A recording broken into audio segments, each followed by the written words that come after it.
It's been almost a decade since Gundam Breaker 3 burst onto the scene, and after the disappointing new Gundam Breaker, it is finally time for a true successor. And with a combination of what worked in the past and some great new features, Gundam Breaker 4 definitely deserves to be a numbered entry of the main series rather than being new Gundam Breaker 2. The game starts out with a rather dull tutorial, but it has been slightly tweaked since the open network test. You do pilot a box standard RX-78-2, but throughout the mission, you'll be fighting against a larger variety of enemies that drop a lot of different parts. Parts that are yours for the taking and equipping. Because your next stop is, of course, the Gunpla customization menu. And my god, customization in Gundam Breaker has always been amazing, but they really took it to 11 here. The biggest change that you'll immediately notice is that the arm parts are now split into left and right arms, which is not just great for people who want to create asymmetrical Gunpla, but it also has an important gameplay functionality. For example, I started with the gun barrel strikes right and left arms, but later on I switched to the left arm of the sword strike because it has a grappling hook that can drag enemies closer to me. But I kept the gun barrel strikes right arm because it has added firepower, which the sword strikes right arm does not have. The most important difference in my opinion though is the ability to scale individual parts. Mobile suits, and as a consequence, Gunpla, come in all different shapes and sizes. From the minuscule Victory 2 to the massive Nightingale, and from the thick gun cannon to the slim wing Gundam. And without scaling, combining parts from those machines would look a little bit wonky. And boy, does a bit of scaling go a long way. The legs and the head of the S Gundam were too big for my other parts, but a little bit of scaling here and there, and they're perfect. Or you can go the complete other way and make the craziest creation you can. Gunpla has never had this much freedom. And what is also going to help you with that is that there are more than 250 mobile suits included in the base game, plus a whole slew of builder parts, some of which are aesthetic, but others will also give you extra attacks. And for the mobile suit selection, they also did a good job at picking a wide variety of mobile suits. Just about every series is represented, you don't count, and they again range from machines that are deadly serious to machines that will make for a fun build. Think machines like the Ball, the Zaku Tank, SD Gundams, and my personal favorite addition, mobile suit girls like Super Fumina and the mobile doll Mei. And once you've decided on which parts to use, you can further customize your Gunpla with a custom paint job, decals, and weathering. And while that is a lot of things, it is all very streamlined. You can either go for preset options that will look great straight out of the box, or you can customize everything one by one, from the color of your machine's visor to the placement of that Titan's emblem. And if you then want to replace that part that you just spent a lot of time customizing, you can choose to have the new part with that custom color scheme or with its own standard color scheme. I would just like to know though, why can I not change the color of the Super Fumina parts? Because I really want to change her into her Titans version. But anyways, as you can see, it is very easy to spend more time on creating your ultimate Gunpla than actually playing the game with it. And talking about the game, we have some pretty significant changes to the gameplay as well. The most significant ones being dual wielding and the new combo system, which is, I believe, where a lot of the changes stem from. The main goal in GB4 is to get that combo meter as high as possible and to keep it up there, because the higher it gets, the more bonuses you'll get. There's gameplay advantages like doing more damage or having your skills recover more quickly, but also other advantages like a higher chance of getting better Gunpla parts. And this will influence your build because you'll want to find a nice balance between weapons that can rack up some good combos and weapons that can deal a lot of damage and knock off Gunpla parts, which is really where the dual wielding comes into play.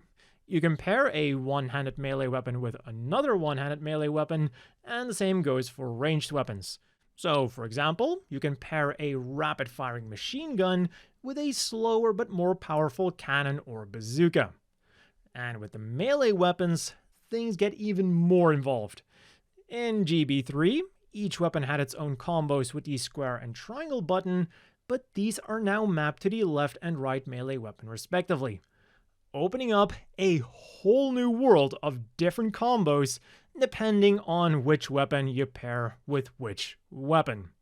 Now, I did feel like Gundam Breaker 3 had somewhat faster and perhaps even more streamlined combat, but with its dual wielding, Gundam Breaker 4 definitely feels like it has more options in combat, and there is of course also more trial and error to be had to see which combination of different weapons you personally like best.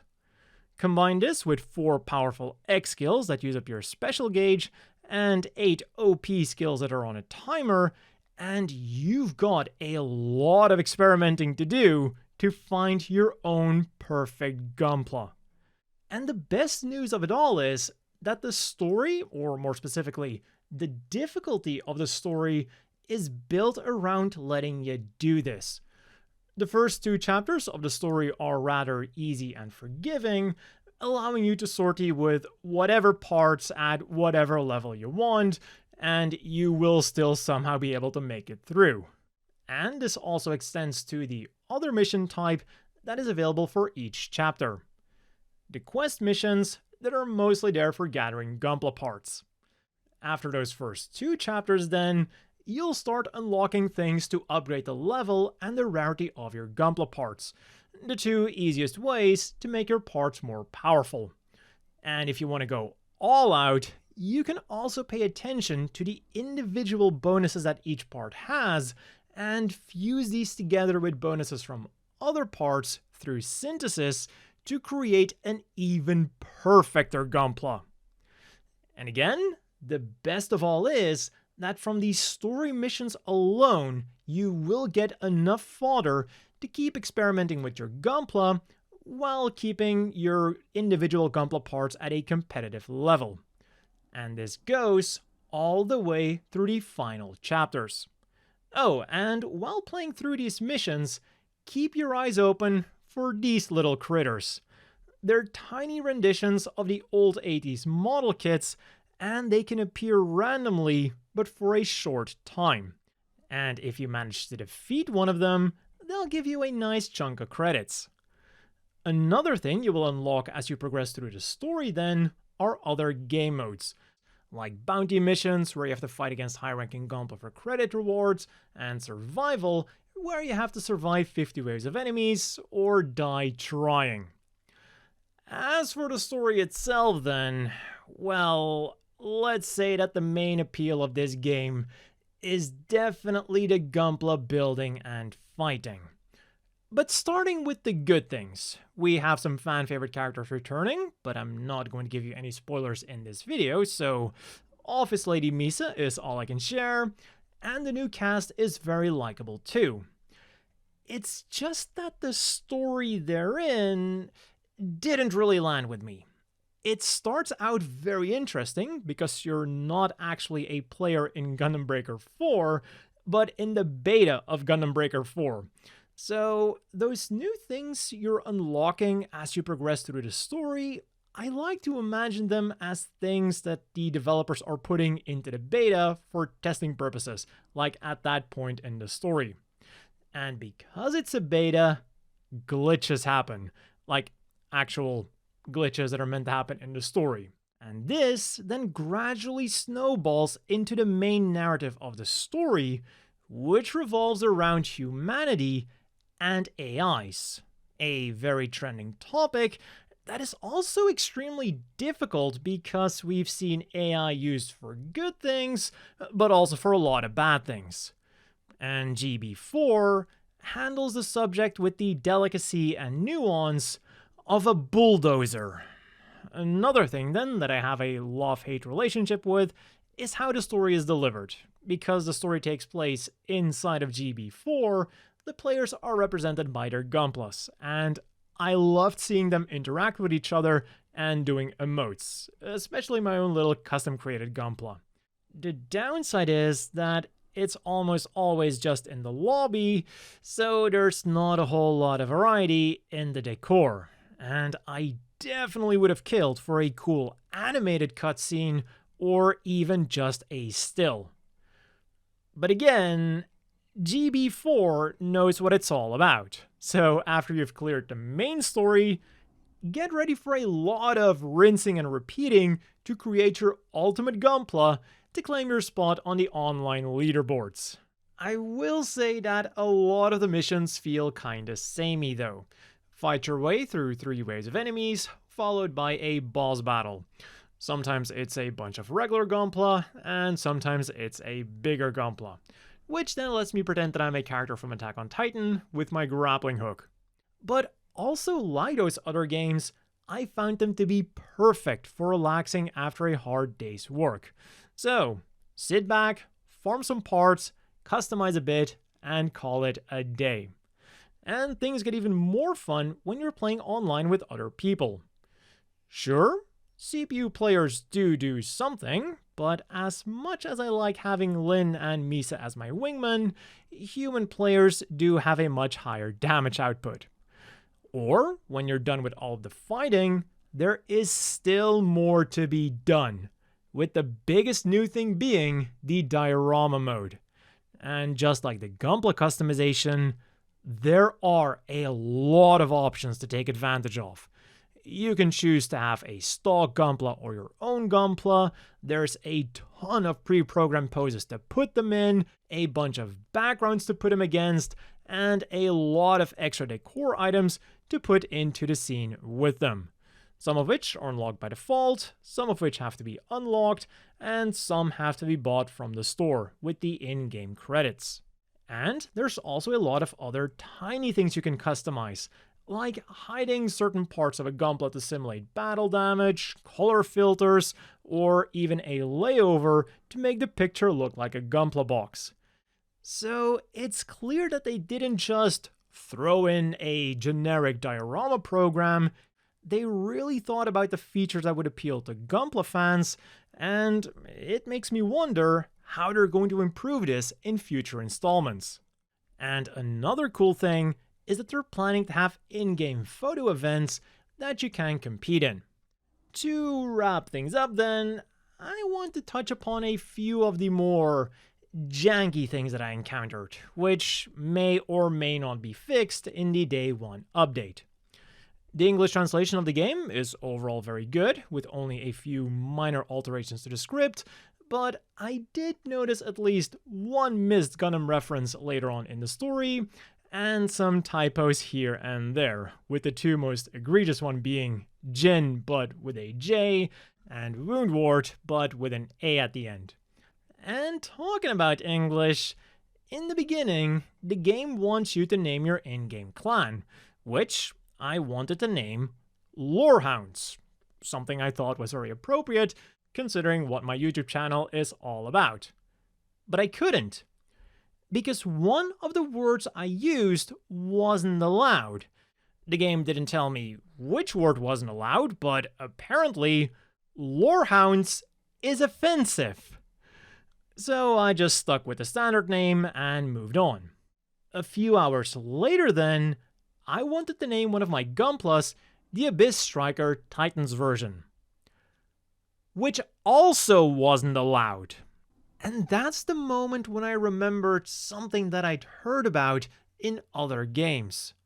And after a quick test, it seems that yes, the naughty word detector is set to extremely high, because it will ban even words containing naughty words.